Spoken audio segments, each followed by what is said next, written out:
Well, to start with, my grandmother came from Missouri here. I don't remember, I don't know the date actually.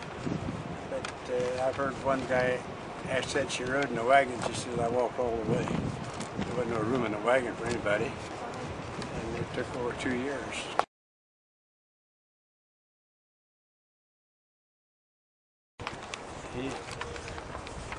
My grandpa, my dad, was a pretty big, 8 boys and 1 girl.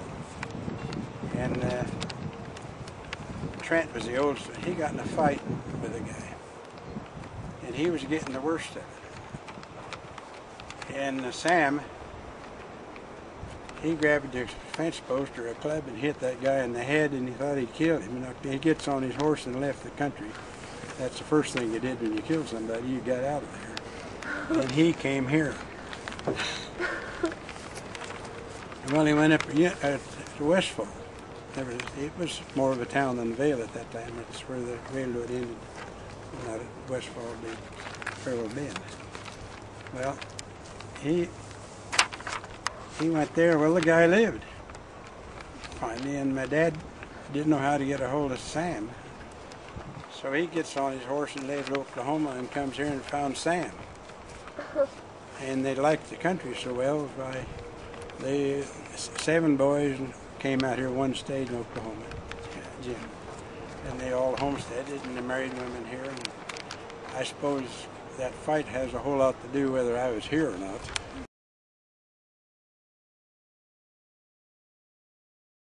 Okay, that was a rodeo. I don't know if it was our first rodeo, but I kind of think it might have been. It was down where Dittinger's feedlots are, where they're in BLM, where they have their storage stuff, cars and machinery. They circle cars there, and they had races. They run out towards what the old Hope House. There was no houses in that area, nothing. But the railroad went through there. That's the other side of it. So, and Jumper Jones was the guy that furnished the stock, and he is in the Cowboy Hall of Fame now. And I knew Jumper pretty well, but I didn't know it was a true story or not. But it's kind of a funny story how he got his name Jumper, and that's his only name I know of, and I think it's in the Cowboy Hall of Fame. It says Jumper Jones. Well, I heard it was an awful cold day in a buckaroo camp, and he stole somebody's jumper. What they called overall coat was a jumper. Oh. He stole that coat. Well, he got the name of his young fellow, pretty young probably, and that's what he got called Jumper Jones. And that was the first rodeo I believe Vail had. I don't know, sure. They named the arena after me in '78, I think. But I was in here rodeo board a long time before that was happening. First time I was involved in rodeo was here when they had the arena over here where the ballpark is. I got in the pack horse race. Little kids them days could throw the diamond. I could throw 8 hitches. Anyhow, the track went cut around right in here somewhere, around the park and all. The racetrack was, and we had to put our pack on, and the rules was you had to get around the track with your stove on top. You had to take 1 horse, and your bed, your tent, your stove, and boxes, grub boxes. Well, my cousin Roy was pickup man, so Roy Johnson. He told me, he says, I'll watch him. When I say go, you go. Well, no matter where you're at. I was just tying the diamond. He hollered, go. Well, I didn't get it tied. I jumped on my horse. I had a horse that lead, but he wasn't very fast. I got the lead, the track was fenced.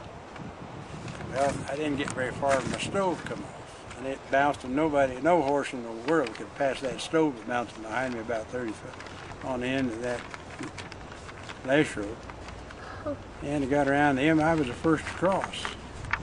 Well, they gave me first, and there's a big argument about it. Well, only said I had to have my stove, but I did have it. It was dragging behind me. Yes. Well, how it started by, I don't know how many friends I had on the rodeo board. It was 3 years before they passed it. We brought it up. I brought it up. The first one we had was motorcycles too, and horses. The motorcycles, they couldn't cross the river, so they wasn't much interested, so we didn't stop. But the horses, she was the president. She wrote a bad letter to me, and I was up to Burns on the ranch deal, and Kenneth answered it, my cousin.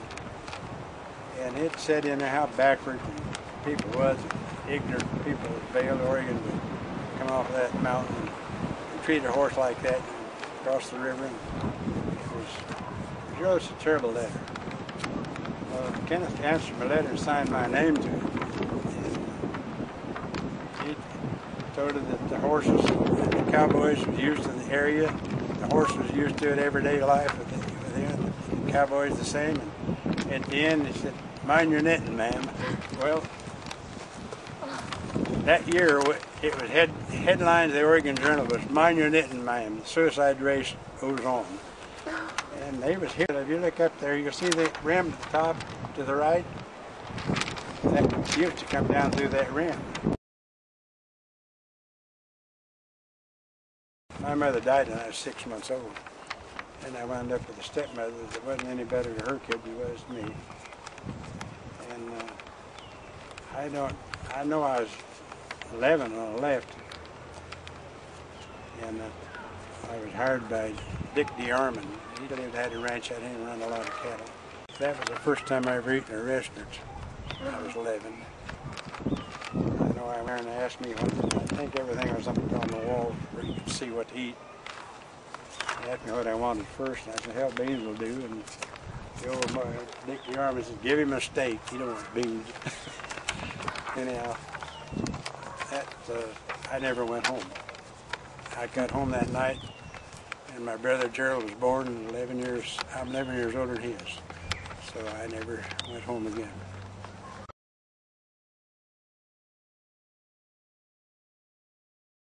Well, of course, the first money I got, I bought cows. Back the ranch, Elmer Robbins, I went out there, worked for Elmer Robbins, and I got $20 a month. And that's pretty big money for a kid 11 years old, I think. And that's just the summertime. They sent me to school to Hope for the 6th grade anyhow.